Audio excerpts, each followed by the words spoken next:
आप में से करीब आधे पत्रकारों ने भी जीन्स पहन रखी है, तो हम भविष्य में जीन्स भी लॉन्च करेंगे।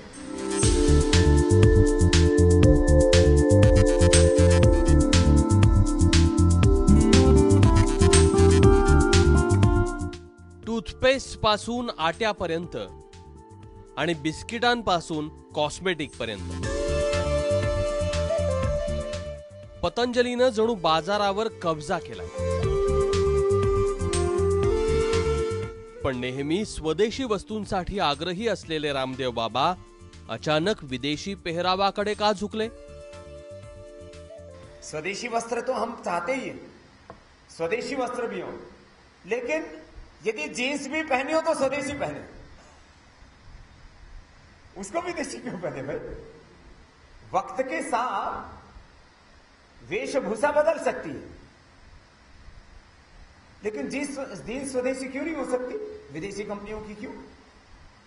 तो हम स्वदेशी वेशभूषा भी लाएंगे और विदेशी वेशभूषा को भी स्वदेशीकरण कर देंगे। नागपूरमध्ये बक्कळ गुंतवणुकीसाठी आलेल्या बाबांनी ही घोषणा केली, पण स्पर्धेची चिंताही व्यक्त केली।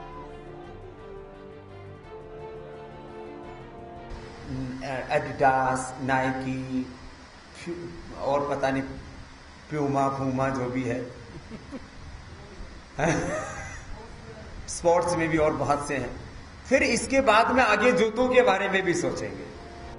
स्वतः कायम भगवी कफनी घालून वावरणारे बाबा प्रसंगी लंगोटीतही योगा करताना मंचावर दिसतात।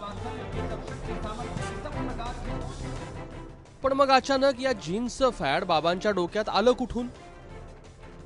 तो इसको थोड़ा सा हम स्टडी कर लें, क्योंकि ये हजारों युवकों की तरफ से हमें बार बार आग्रह आया, बाबा जी स्वदेशी जीन्स भी लेके आओ, स्वदेशी कपड़े भी लेके आओ। अब इसमें एक और भी जीन्स होती है, फटी वाली जीन्स। अब उसके बारे में विचार और करेंगे कि वो लॉन्च करनी है कि नहीं, क्योंकि मैंने सुना है वो ज्यादा महंगी होती है।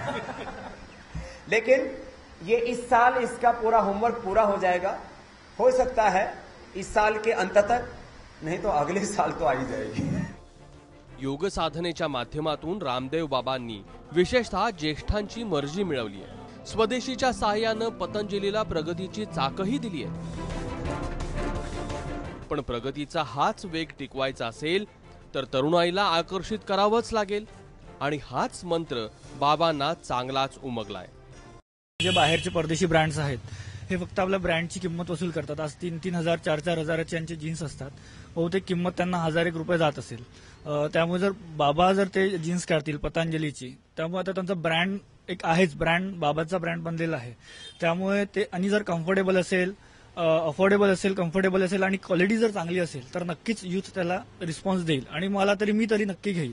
जिथे मार्केटमध्ये आम्ही गेलो की 6,000ला एक जीन्स मिळते, तर इथे 6,000त 4-5 जीन्स येऊन जातील असं आम्हाला वाटतंय। जर जे पण आहे फॅशनच्या यांनी जर त्यांनी गारमेंट्स आणले आणि क्वालिटी क्वांटिटी क्वालिटी वगैरे सर्व काही ब्रँड्स असेल वेगवेगळे, तर नक्कीच चालू शकतो। म्हणजे आता त्या जीन्सच्या प्रमोशनसाठी बाबांच्या भगव्या कफनी जागी जीन्स येते का तेच पाहायचं आहे। रजत वशिष्ठ, एबीपी माझा, नागपूर।